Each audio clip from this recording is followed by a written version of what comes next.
Bonjour mes chers, comment ça va? J'espère que vous allez bien, vous me manquez beaucoup. Donc aujourd'hui, on va commencer. Je vais vous aider un peu à comprendre et à savoir les précautions qu'on doit prendre pour ne pas avoir des problèmes de santé. Donc ouvrez à la page 93, 9, 3.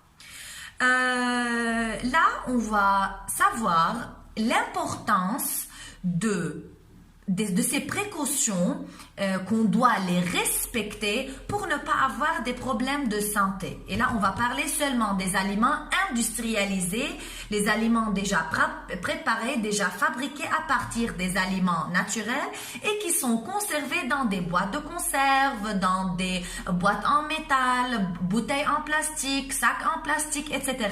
Ce sont les emballages, comme on a déjà vu à la page 91. Donc, on commence par le premier document. Vérifiez la date sur l'emballage des aliments. Et là, je vais vous donner deux exemples. La moutarde et une boîte de conserve de thon. Là, je veux vous montrer quelque chose. Sur chaque emballage, il y a deux dates. Il y a la date de production, D pour date, P pour production, c'est 1/1/2018. Date d'expiration, D pour date, E pour expiration, c'est 1/1/2019. Date de production, ça veut dire quand ils ont préparé, quand ils ont fabriqué les aliments, cet aliment industrialisé.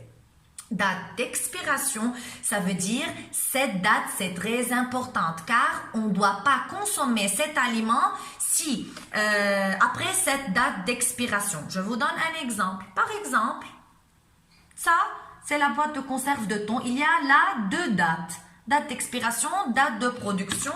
Et là, sur cette bouteille. Ok. Hier, je suis allée au supermarché. J'ai regardé la date de production et la date d'expiration sur, par exemple, cette boîte. Et je suis au supermarché. J'ai remarqué que la date de production est 1/1/2018. Peu m'importe la date de production. Ce qui est très important, c'est la date d'expiration. Et n'oubliez pas, nous sommes aujourd'hui en 2020. Et la date d'expiration, c'est 1/1/2019. Ça veut dire, je ne dois pas acheter cet aliment, je ne dois pas consommer cet aliment, car on a dépassé cette date, sa date d'expiration. Deuxième document, on ne consomme pas un aliment si sa boîte est gonflée. Ça, c'est un aliment industrialisé, la boîte est normale. Mais si la boîte est gonflée comme un ballon, encore une fois, on ne doit pas manger cet aliment, on ne doit pas consommer cet aliment ou bien on ne doit pas acheter ce produit.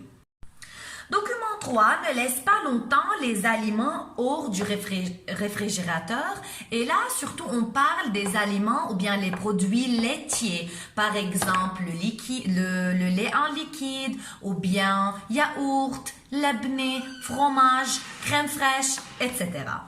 Quatrième document, et c'est le dernier document, ne remet jamais un aliment décongelé. Ça veut dire qu'on a enlevé du congélateur au congélateur de nouveau. Je vous donne un exemple.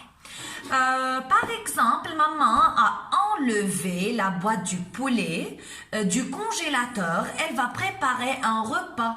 Mais elle a changé son avis et elle ne veut pas préparer le poulet. Elle va, par exemple, faire un autre repas. Elle remet de nouveau l'aliment dans le congélateur. Une fois maman a enlevé l'aliment du congélateur, c'est fini. Elle doit le préparer. Elle est obligée. Merci beaucoup pour regarder la vidéo. À la prochaine.